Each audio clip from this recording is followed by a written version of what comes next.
Hello YouTube. I thought I abandoned that intro, whatever. But here we are. So I've been planning on starting these breakdowns of each of the clans for a couple weeks, but I wasn't sure. Like I kept making these videos and recording. I recorded for Royals like 3 times, and I was just very unsatisfied with how the videos were coming out. And what I eventually decided to do, what you're going to be seeing here today, is I decided to just take it in a format where it's more like a guide to a clan within the set. What cards are staple out of this set, what's playable text, what's being done in Japanese lists that I've taught so far, why the stuff that's garbage is garbage, just explain why everything is being played in decks, and what stuff you're really going to need. So the original plan was to start with Royals, but I decided since my last big video was already about Royals, I'll just talk about Kagero. There's not going to be any deck list here.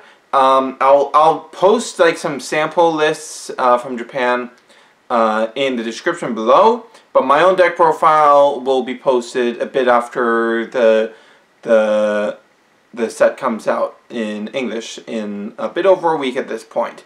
I'll be pushing out the videos for all 4 clans within the next week or so that they're all out by time the set is out in English. Sorry, I'm stumbling over my words here. And with that said, let's get right into the video. Starting from the top with the utterly obvious, we have the VR of Kagero Dragonic Waterfall. This is a big guard restrict card that is going to be putting a lot of pressure on your opponent, and this is basically how you win with Kagero. You stack force markers on your Vanguard, you ride Waterfall multiple times, as many times as you can muster, and you overpower your opponent with 50k plus Waterfalls continually. That's the game plan with Waterfall. With Kagero, sorry! And it might as well be the Waterfall clan, to be honest, as it is right now. You're very dependent on Waterfall to win, so you really need 4 of these, at the very least. For the other Kagero grade 3s, though, these other cards aren't really too great. Overlord, like, his restand is actually kind of bad in most scenarios. Like, in the vast majority of scenarios, you do not want to resolve Overlord's restand, and resolving it is actually very likely to lose you the game because you're down a Counterblast, which the Counterblast doesn't really matter because you very infrequently go through all of it. But you're also down a card. You've traded 2 cards from your hand for 1 card, and the restand usually doesn't do much.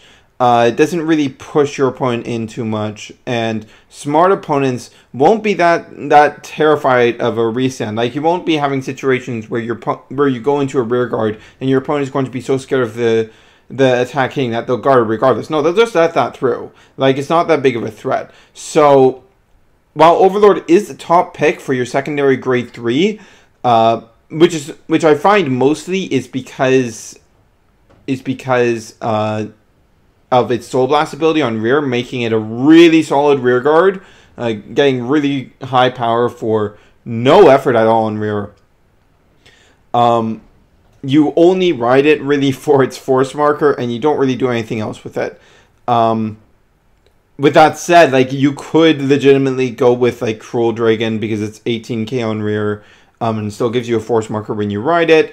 Cruel Dragon I have seen in some Japanese lists as extra grade 3s, with the basic idea, from what I understand, being if this hits, I can get a random soul charge, remove this card from the board, and maybe I soul charge a grade 3. Because these builds are typically like 10 grade 3 to give like 20% chance of soul charging that grade 3 off of an extra, off of the Cruel hit.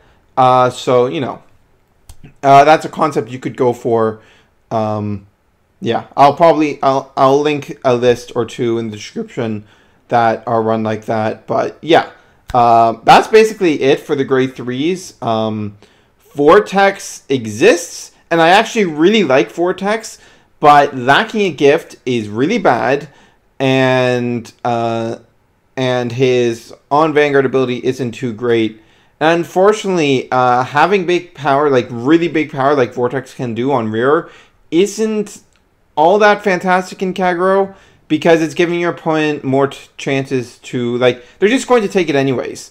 Their guarding power is focused on not dying from waterfall, and big rears are just going to go through. They're not, like, once you pass a certain threshold, they're often not going to bother guarding. So stuff like Vortex, especially when it's lacking a gift, just doesn't really work. It's a nice meme card and I like it a lot, but it's just not its time right now, at least. I would definitely play it if it had a gift, though, to be honest. Okay, so moving on from there, we have grade 2s. Our absolute staples that you need to run are Berserk Dragon and Nahalem, which are two very high quality retires. Berserk Dragon getting a Counter Blast 1, Soul Blast 1 to retire anything, primarily back row, to be honest. And if you wrote it on Vanguard, you get to draw a card as well, which is really, really important. Even if there's nothing for you to retire, you're going to be wanting to resolve this ability whenever possible, just to get that draw, because this is the only self plus in Kagero, like ignoring Undo, which everyone has, this is the only self plus Kagero has access to. So it is extremely important that you resolve this whenever possible. It's also a solo 13k attacker on rear, as long as you have more rear guards than your opponent.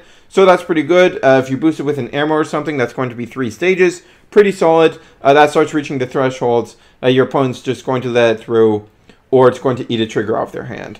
So it's solid. And it can hit solo, no problem.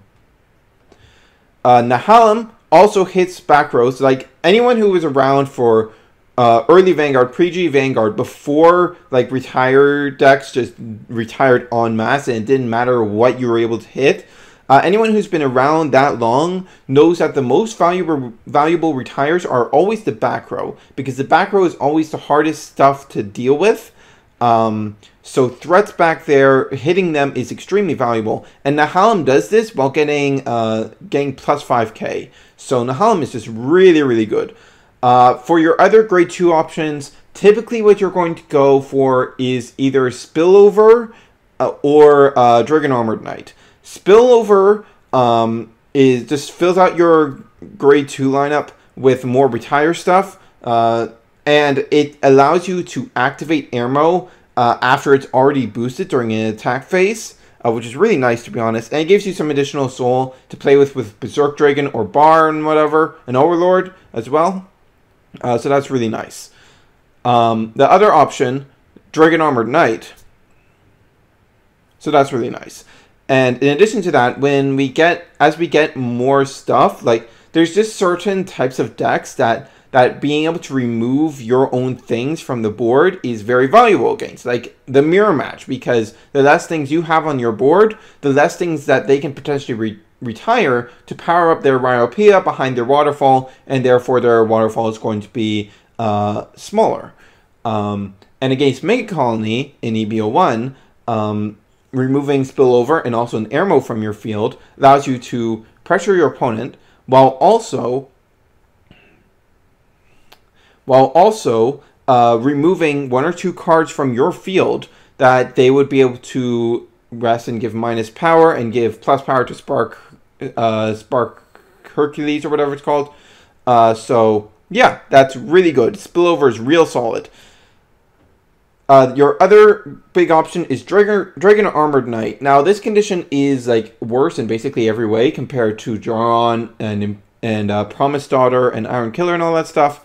But it's found itself a nice place as a meta call, because OTT is so popular in the Japanese meta right now, and likely will be in English too, because OTT is so strong. And OTT's game plan versus Kagero is to field minimal cards, so that the size of how big your Myopia can get is minimized, and thus the amount of guard that they have to throw at waterfall is also minimized.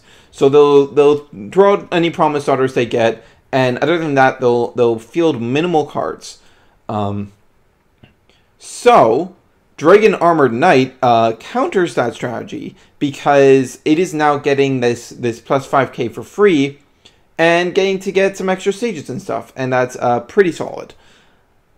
Yeah, the other grade 2 options for Kagero aren't really worth delving into. Ram saw play early on, but then people just switched over to Spillover and Dragon Armor Knight and things that actually do things. Striken just really doesn't do anything. Bellicosity has similar issues to Vortex, and it has kind of found itself outclassed by Dragon Armor Knight, specifically for the OTT matchup. Striken's big problem, going back into that, because I didn't really explain that well. Striken's problem is specifically that its combo is specifically supposed to go with Overlord, because like riding a waterfall over this isn't going to do anything. And Overlord, as we already explained, is not very good. And because of waterfall existing, your opponent is going to want to be using their perfect guards at that stage of the game anyways, because they're going to be useless later in the game. Flame of Destruction V-BT is just an inefficient retire. Like, you have like 20 retiring cards for Counterblast 1 in your deck if you go with Spillover, and if you don't go with Spillover, you're looking at 16. So V-BT just doesn't really provide anything, and its plus power's just irrelevant because Nahum does that better. And yeah, I don't think there's anything else. Dragon Armor Knight from the demo deck is 13k permanently, like on your opponent's turn as well. So that can be nice for keeping him on the board. But that's really it. Those things really pale in comparison to Trial Deck, Dragon Armor Knight, and Spillover. Those are going to be your go-to cards. Moving into grade 1s, obviously our first staple is going to be Airmo. It acts as a 10k booster effectively. Like, there's nothing that extra 1k really does anything for. Outside very early game. But Airmo is able to filter, let you dig farther into your deck so that you can get those waterfalls, and let you pull off more retire effects to clear your opponent's board more, make them invest more, and overall make the whole thing better. Because the more you make your opponent invest with your retires, the less that they're going to have in hand to guard your waterfalls. And that's your whole winning image. Then we have Bar, which is also a really, really good retire effect. Counterblast 1, Soul Blast 1 to retire something in the same column, and gets plus 5k for the turn if you have more rares. So this is really solid. For the same reason that all the other retires are, like, effectively Counterblast 1 costed retire and anything as long as you can place it in that column without any big issues. And you get the same plus power that Nahum does out of it. So it's just real solid. Beyond that, we have, of course, Raupia, who I've mentioned pretty constantly throughout this video. That Raupia is the same thing as Bellicosity and Vortex. Raupia will get plus 5k power when you retire something, and that just sticks. You typically want to be putting this behind a waterfall, positioning it before the turn you ride into waterfall, if you're in an optimal scenario for that to be the play you're going into, because then Raupia can benefit from the retire when you ride waterfall. And then, like, on waterfall turns, when waterfall is really threatening your opponent, you just retire as many things as you can so you can get Raupia's power up really high. And then waterfall can go in for huge numbers and threaten the kill. That's the whole idea with Raupia. It's really fantastic. Gojo is basically extra 10k boosters. So he's a solid option that some decks have been running. Dragonic Gaius is a really good card, really solid card. You don't need to run it, but it's really great. The specific scenarios that it's good in is, like, if your opponent's at 2 or 3 and you're on waterfall.